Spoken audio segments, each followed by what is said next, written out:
خیر، درمیان والے بھالو نے کہا کہ اس طرح کرتے ہیں، اس سے آپ اپنا گھر صاف کرواتے ہیں، اس سے کھانا پکواتے ہیں، صفائی کرواتے ہیں سزا کے طور پر، پھر اس کو جانے دیتے ہیں۔ کہتے ہیں کہ جب اشفاق واپس گھر پہنچا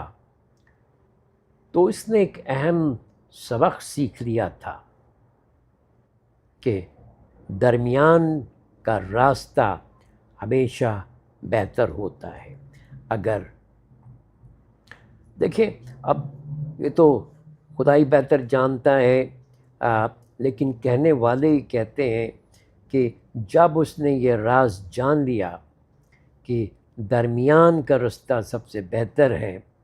تو اس کی باقی زندگی ہنسی خوشی بسر ہوئی، اور